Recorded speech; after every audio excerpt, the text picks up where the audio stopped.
Hello my dear students, welcome back to Arun Abu sir bio ক্লাসে। তোমাদের জন্য আজকে আমরা ক্লাস 12-এর একটা স্পেশাল চ্যাপ্টার ডিসকাস করছি অলরেডি, সেটা হচ্ছে প্রিন্সিপাল অফ ইনহেরিটেন্স। আজকে তোমরা যারা ইংলিশ মিডিয়ামে পড়ো, অর্থাৎ যারা সিবিএসসি, আইএসসি আর ওয়েস্ট বেঙ্গল বোর্ডের ইংলিশ ভার্সনে পড়ো, তাদের জন্য আজকে একটা স্পেশাল ক্লাস। এই স্পেশাল ক্লাসে আমরা ডিসকাস করব আজকে জেনেটিক ডিসঅর্ডার সম্বন্ধে।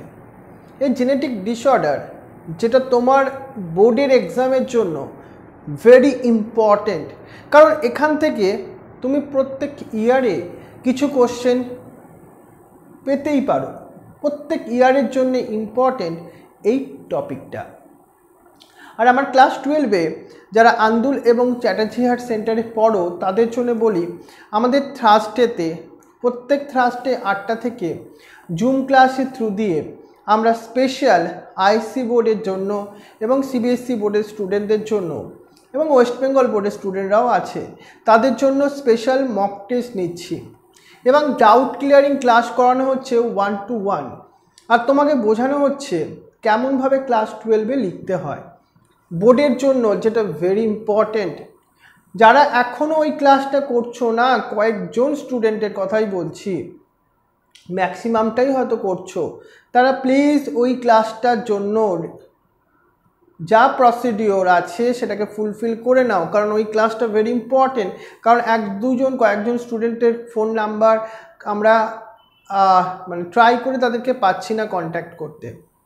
হয়তো তোমরা জানো না, কিন্তু এই ক্লাসটা তো করছো, তার থ্রু দিয়েই তোমাকে এই জন্যে বলে দিলাম কথাটা। দেখো, আজকে যেটা আমরা ডিসকাস করব সেটাকে আমি তোমায় বলছি জেনেটিক ডিসঅর্ডার।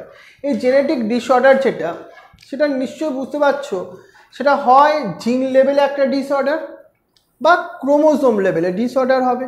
তাহলে জেনেটিক ডিসঅর্ডার দেখে নাও এখানে, genetic disorder are disorder due to the change in the gene or the chromosome, because gene or chromosome is the most important things in your cell, in your body, in your everything. তোমার সব কিছুই সেটা ultimately জিনের জন্য, ultimately ক্রোমোজোমের জন্য। তোমার মধ্যে 46টা ক্রোমোজোম আছে বলেই তুমি হিউম্যান, নর্মাল হিউম্যান বিংস। তোমার মধ্যে জিনগুলো প্রত্যেকটা ঠিকঠাক কাজ করে, তাই তুমি নর্মাল হিউম্যান বিংস। কিন্তু কিছু মানুষের তোমায় কথা শোনাবো আজকে, ডিউ টু সাম প্রবলেমস। কি প্রবলেম সেইগুলো আমি পরে আসছি, কারণ মেনলি এটা মিউটেশনের প্রবলেম, যেটা সেই একটা বেবির কোনো দোষও নয় এর জন্য। কিন্তু তাদের মধ্যে দেখো, অনলি জেনেটিক লেভেলে বা জিন লেভেলে কিছু প্রবলেম হওয়ার জন্য তাদের মধ্যে ডিফারেন্ট টাইপ অফ ডিজিজ হয়ে গেছে। কি সেই ডিজিজগুলো, কি তার সিমটমস, কেনই বা হয়েছে? আর দেখবে একটা সময় ক্রোমোজোম নাম্বার যদি ভ্যারি করে যায়, ক্রোমোজোম নাম্বার 46-এর বদলে যদি 45টা হয়, যদি 46-এর বদলে 47টা হয়, তাহলে দেখবে কতখানি চেঞ্জ হয় আমাদের human structure, human behaviour, human ফিচার্সের মধ্যে।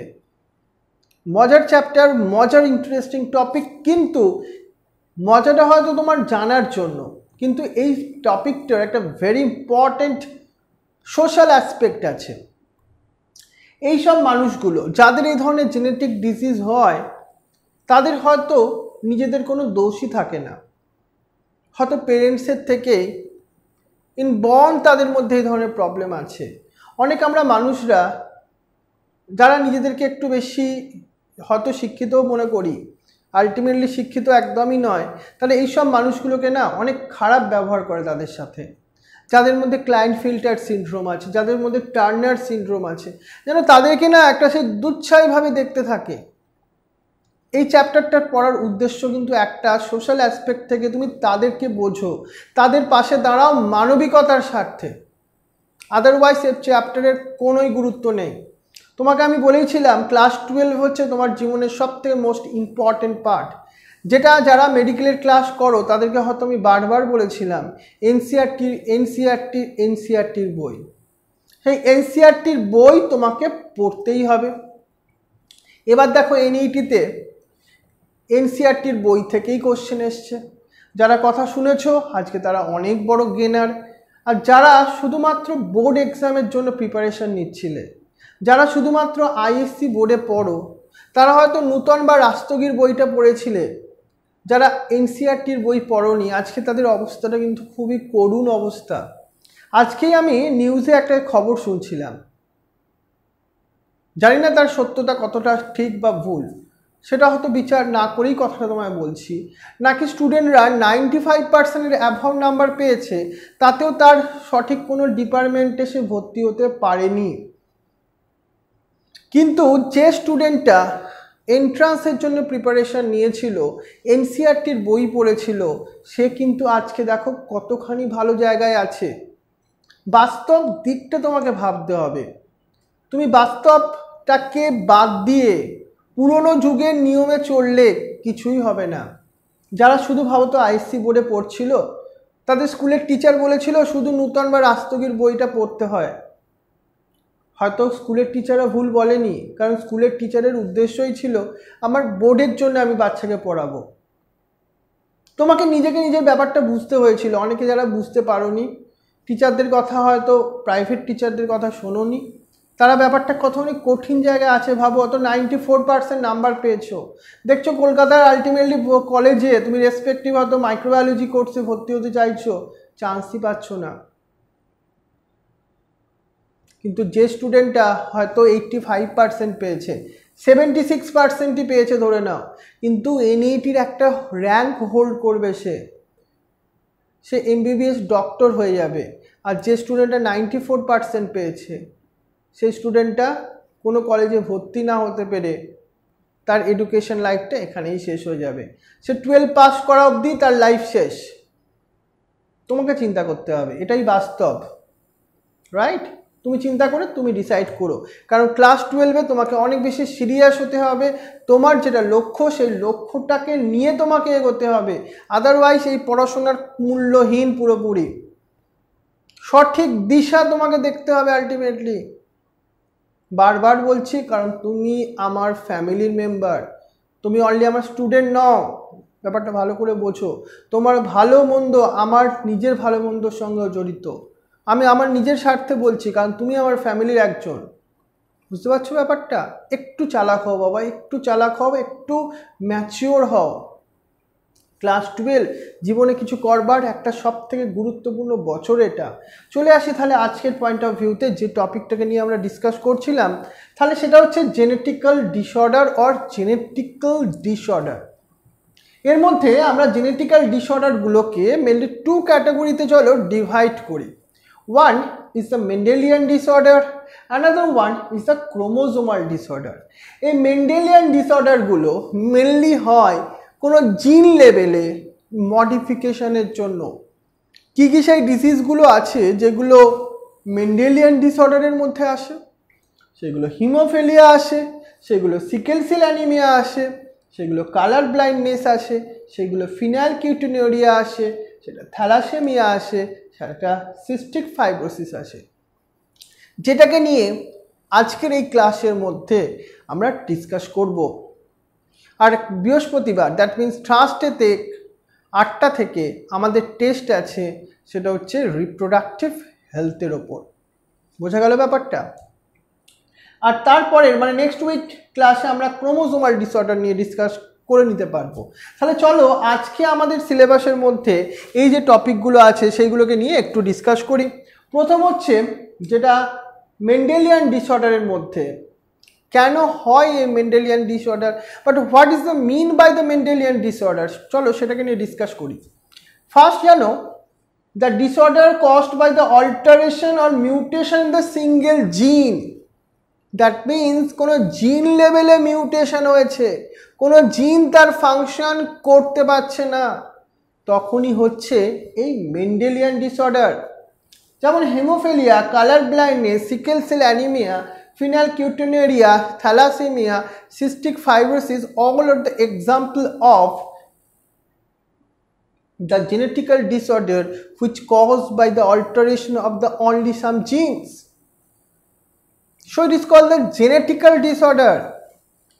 the parent of the inheritance, the pattern of the inheritance, Mendelian disorder can be traced a family by the pedigree analysis.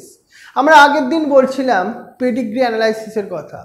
এই pedigree analysis is the very important tools to trace this type of disorder. Very important একটা tools এটা। আর দেখো এখানে কি হয় এই disorder গুলোতে, যেমন পেডিগ্রি অ্যানালাইসিসে আমরা দেখেছিলাম অটোজোমাল আর ডমিনেন্ট ট্রেট, যেটা আমি তোমাকে বলেওছিলাম, যেটা হচ্ছে মায়োটনিক dystrophy.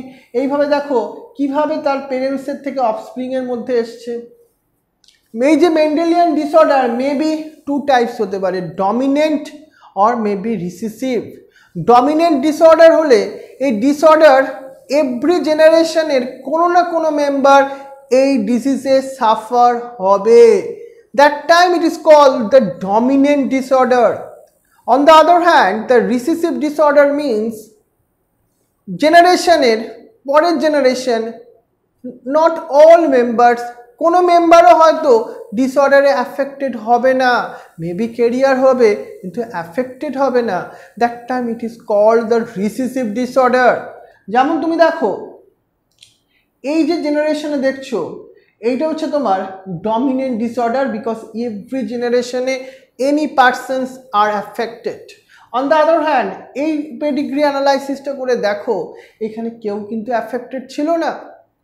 That time it is a recessive disorder. So Mendelian disorder may be the dominant or maybe recessive. Clear হলো জিনিসটা? নেক্সট চলে আসো, আমরা হিমোফিলিয়ার কথা আসছি।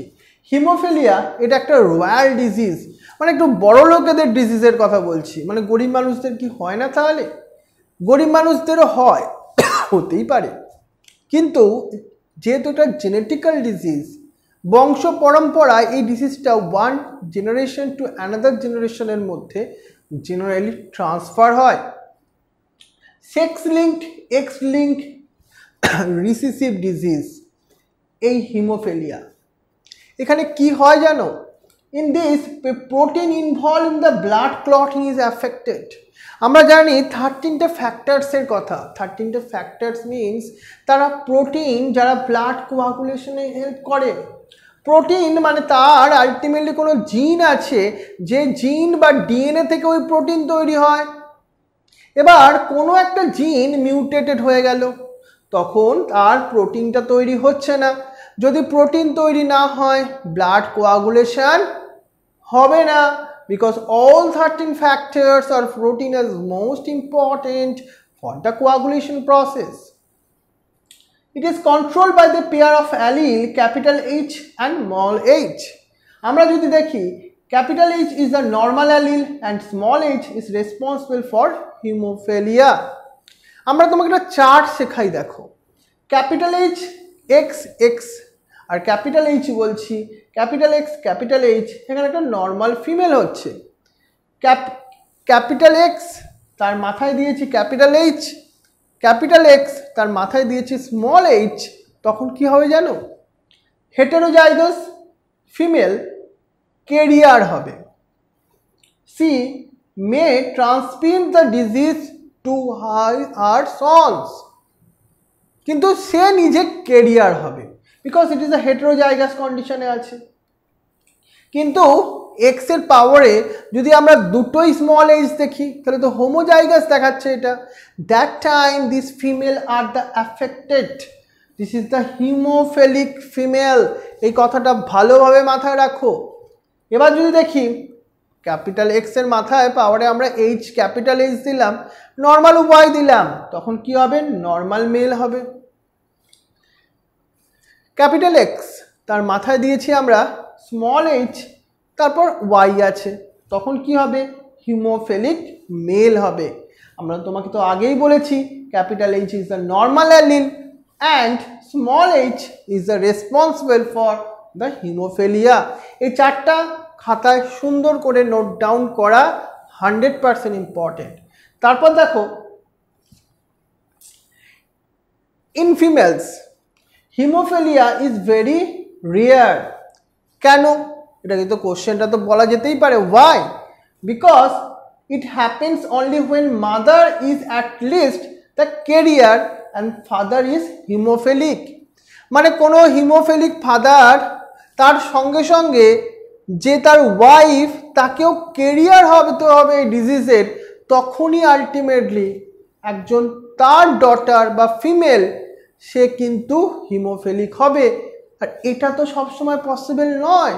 ফাদার হিমোফিলিক, তার সঙ্গে ক্যারিয়ার এরকম, তাদের দুজনের মধ্যেই বিয়ে হবে।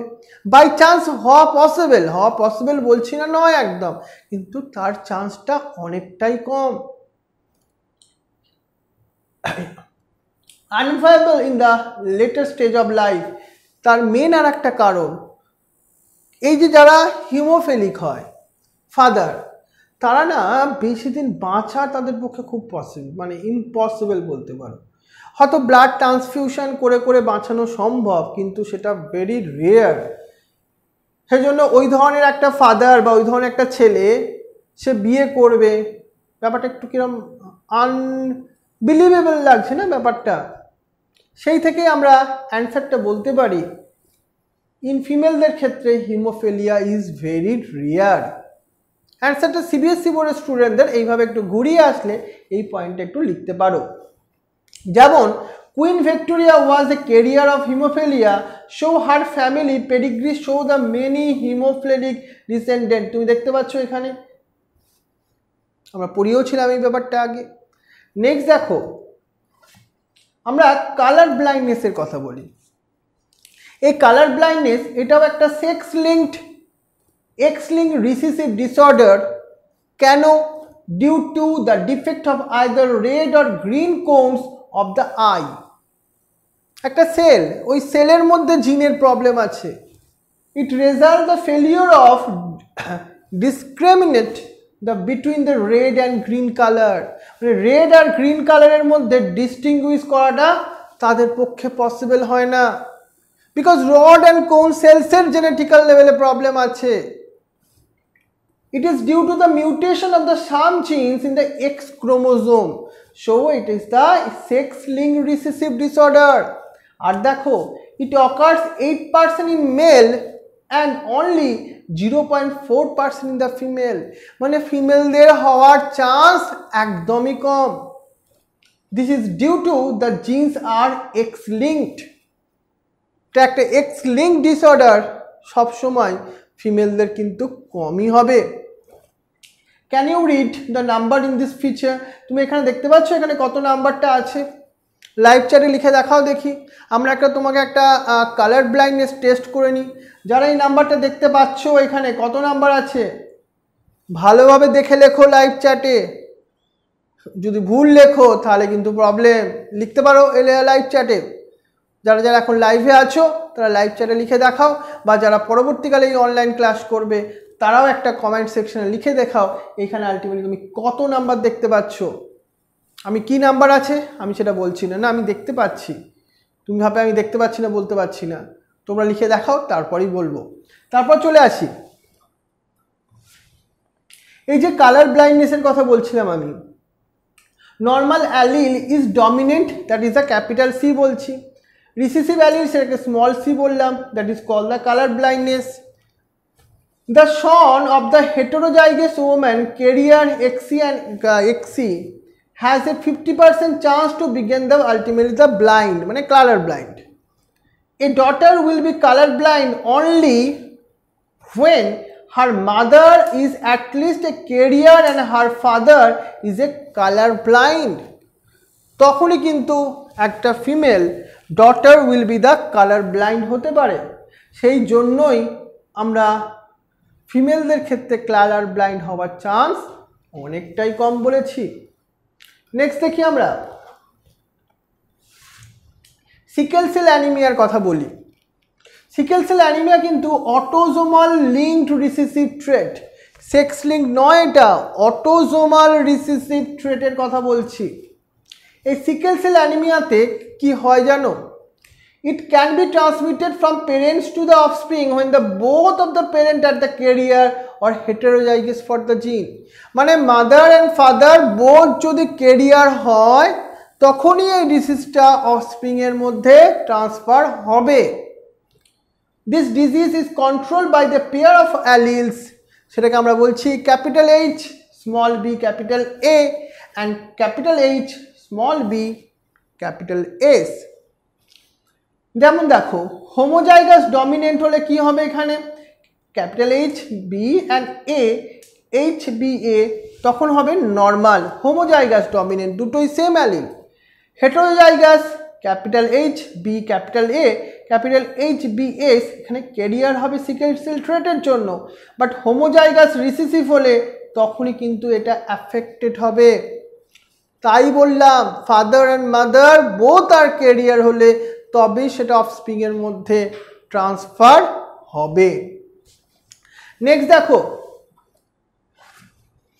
তোমাদের কোশ্চেন আসার ভেরি ইম্পর্টেন্ট জায়গা, এনসিইআরটির বইয়েরই একটা কোশ্চেনে ছবি তোলা হয়েছে এখানে, অনেকবার আমাদের সিবিএসসি বোর্ডে এসছে এটা। Sickle cell anaemia, this defect caused by the substitution of glutamic acid by valine at the 6th position of the beta globin chain of the hemoglobin. Sickle cell অ্যানিমিয়াতে হিমোগ্লোবিনের স্ট্রাকচার চেঞ্জ হয়ে যায়। So red blood cells তার স্ট্রাকচারটা সিকেলের মতো safe হয়ে যায়। এবার এই হিমোগ্লোবিন এই স্ট্রাকচার এই প্রোটিনটাকে তুমি যদি অ্যানালাইসিস করো দেখবে এর মধ্যে দুটো আলফা দুটো বিটা চেইন প্রেজেন্ট আছে। আর এই ঘটনাটা মিউটেশনটা ঘটেছে কোথায়, এই বিটা গ্লোবিন চেনের 6 পজিশনে কি থেকেছিল, দেখো এখানে দেখো এই যে 6 পজিশন গ্লুটামিক অ্যাসিড ছিল, এটা অ্যাফেক্টেড হয়ে ভ্যালিন হয়ে গেছে। যেহেতু অ্যামাইনো অ্যাসিড চেঞ্জ হয়ে গেছে, এই প্রোটিন বিটা গ্লোবিন এই প্রোটিনের স্ট্রাকচার চেঞ্জ হয়ে গেছে, সে আর নর্মাল হিমোগ্লোবিন তৈরি করতে পারছে না, তখনই হচ্ছে সিকেল সেল অ্যানিমিয়া। মনে রাখতে হবে এখানটা, ইজি করে বোঝো ব্যাপারটা, খুব ইজি করে। So the mutant hemoglobin molecules undergo the polymerization under the low oxygen tension, causing the change in the shape of the RBC for biconcave discs to the sickle structure. দেখতে পাচ্ছ সিকেলের মতো shape নিয়ে নিচ্ছে, তারা আর normal oxygen এবং carbon die oxide transport করতে পারবে না, তখন সিভিয়ার উইকনেস এসে যাবে বডির মধ্যে। এটাই হচ্ছে সিকেল সেল অ্যানিমিয়া।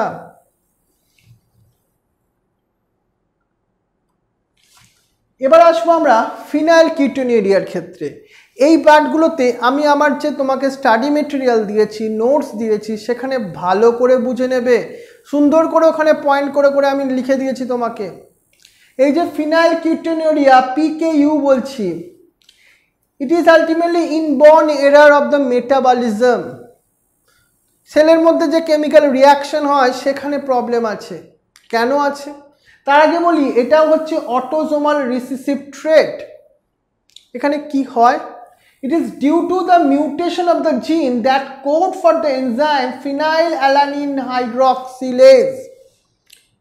এই এনজাইম একটা জিন থেকে একটা ডিএনএ থেকে তৈরি হয়, ওই ডিএনএটাই হয়েছে মিউটেশন হয়ে মিউটেটেড হয়ে গেছে, এই প্রোটিনটা তৈরি হয় না।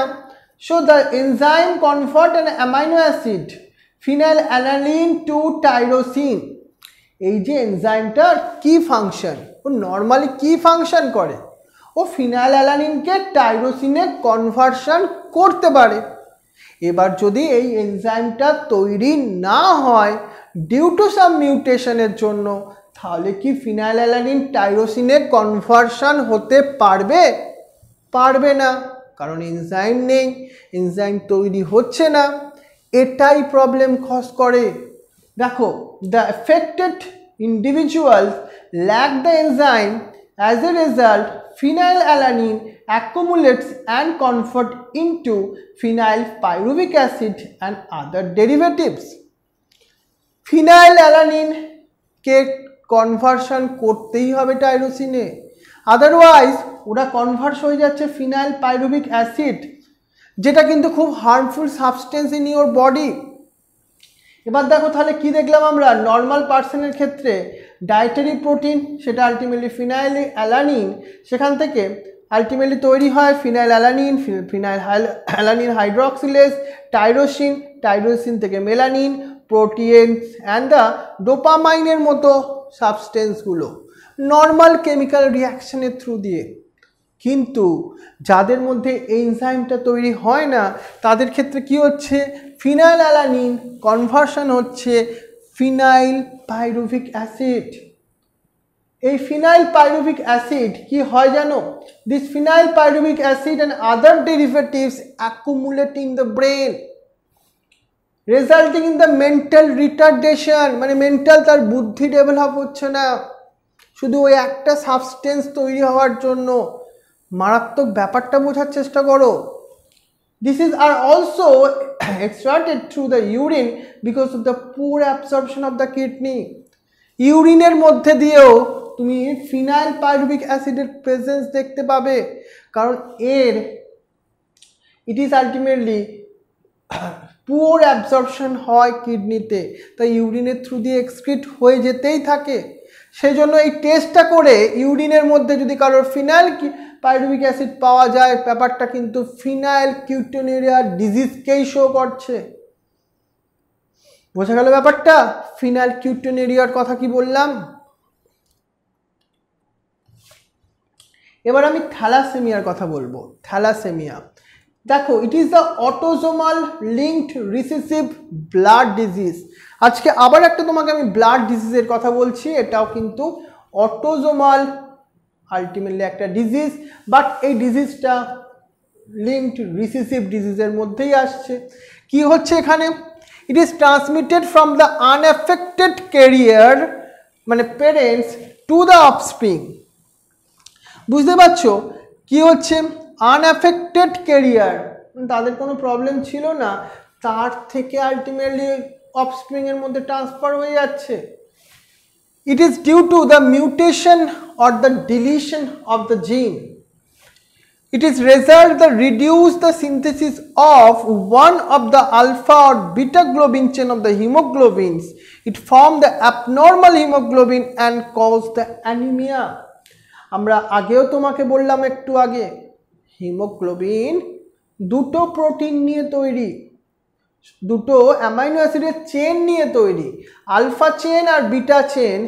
এখানে ওই আলফার বিটা চেনের স্ট্রাকচারাল প্রোটিনের জিনেই মিউটেশন, তাই হিমোগ্লোবিন তৈরি হয় না। এখানে একটা সুন্দর একটা ব্যাপার আসছে দেখো, থ্যালাসেমিয়া যেটা আমরা পড়ছি, ইট ইজ কোয়ান্টিটেটিভ প্রবলেমস, মানে synthesis of few globin molecules, মানে হিমোগ্লোবিন তৈরি হবে না।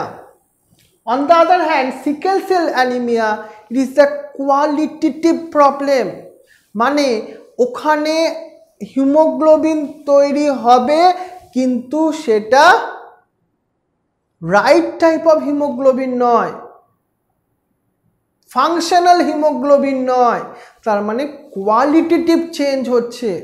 এটা সিবিএসসি বোর্ডে একটা বোর্ড এক্সামে কোশ্চেনটা এসেছিল, ভালো করে বুঝতে হবে আমাদেরকে। Thalassaemia is the quantitative problems, on the other hand sickle cell anaemia is the qualitative problems. Clear হলো ব্যাপারটা একদম? নেক্সট দেখে নাও, একটা পরের পয়েন্ট চলে আসি আমরা। এই যে থ্যালাসেমিয়া মেনলি দ্য টু টাইপসের মধ্যে হয়, একটা হচ্ছে alpha thalassaemia, another one is the beta thalassaemia. Alpha thalassaemia আর বিটা থ্যালাসেমিয়ার মধ্যে ডিফারেন্সটা কি? আলফা থ্যালাসেমিয়া হয় নাম থেকেই বুঝতে পারছো, যখন হিমোগ্লোবিনের আলফা গ্লোবিন চেনটা অ্যাফেক্টেড হয় তখন। Affected, it is control by the two close link gene থাকে এর মধ্যে, HBA1 R HBA2 on chromosome 16 of the each parents. Mutation or deletion, one or more of the 4 genes cause the disease. আর কি, the more genes affected, the less alpha globin molecules are produced, মানে এই প্রোটিনটা তৈরি হবে না সেখানে। আর beta থ্যালাসেমিয়ার ক্ষেত্রে নাম থেকেই বুঝতে পারছো, এখানে বিটা গ্লোবিন চেন সেটা অ্যাফেক্টেড হচ্ছে, বিটা গ্লোবিন চেন সেটা অ্যাফেক্টেড। তাই কি হচ্ছে, এইখানে কন্ট্রোল করে সিঙ্গেল জিন যেটা HBB, কোথায় থাকে, ক্রোমোজোম 11 মধ্যে থাকে। ইট ইন ইচ প্যারেন্ট, মানে তো সবসময় ক্রোমোজোমগুলো তো হোমোলোগাস কন্ডিশনেই থাকে, পেয়ারিং কন্ডিশনেই থাকে। Mutation of one or both of the genes, মানে দুটো প্যারেন্টসের দুটো ক্রোমোজোমের মধ্যে জিনের কথা বললাম, সেই জিনটা যদি মিউটেশন ঘটে যায় তখনই হবে বিটা থ্যালাসেমিয়া। ব্যাপারটার মধ্যে বোঝো, হিমোগ্লোবিনের স্ট্রাকচার চেঞ্জ হয়ে যাচ্ছে। ক্লিয়ার, তোমাকে আইডিয়া দিতে পারলাম তো থ্যালাসেমিয়া কি, সিকেল সেল অ্যানিমিয়া কি, এসব ডিজিজগুলো সম্বন্ধে জেনে রাখাটা কিন্তু ভেরি ইম্পর্টেন্ট। পরের উইক আমাদের এই চ্যাপ্টারের লাস্ট ডে, সেখানে আমরা কি করব, ক্রোমোজোমাল ডিসঅর্ডার, এই লাস্ট টপিকটাকে নিয়ে ডিসকাস করব নেক্সট উইকে। তোমরা এর মধ্যে একটা কাজ করতে শুরু করে দাও অলরেডি। তোমাদের নোটের পেছনে আমি অ্যাসাইনমেন্ট দিয়েছি, সেই অ্যাসাইনমেন্টগুলো তোমরা লিখতে শুরু করে দাও, যাতে পরের উইকের মধ্যে ফুল অ্যাসাইনমেন্ট লিখে আমাকে সাবমিট করতে হবে। ক্লিয়ার ব্যাপারটা তো? অ্যাসাইনমেন্ট লিখতে আজকে থেকেই শুরু করো। একটু টিচারের কথা শুনে চলো। ক্লাস 12 বারবার বলছি, ভেরি ইম্পর্টেন্ট একটা বছর তোমাদের ক্ষেত্রে, বুঝেছো? তাহলে আজকে আমাদের এতখানি, তোমাদের সবাইকে থ্যাংক ইউ। আর তোমাদের বলেই দিই, আমাদের থার্সডেতে তাহলে আবার 8টা থেকে জুম ক্লাসের থ্রু আমাদের ক্লাস হবে, ডাউট ক্লিয়ারিং করানো হবে, তার সঙ্গে সঙ্গে মক টেস্টও আছে রিপ্রোডাক্টিভ হেলথের ওপর। এরপর আমরা ফ্রাইডেতে রাত 8টা থেকে তোমাকে স্পেশাল একটা মক টেস্টের সুযোগ দিয়েছি। কিসের জন্য? এনইটি মেডিকেল যারা আমার কাছে পড়ো তাদের জন্য। এছাড়া আমাদের স্যাটারডেতে মেডিকেলের ক্লাস তো আছে। তাহলে আজকে আমাদের এতখানি, আর thank you very much and wish you best of lakh.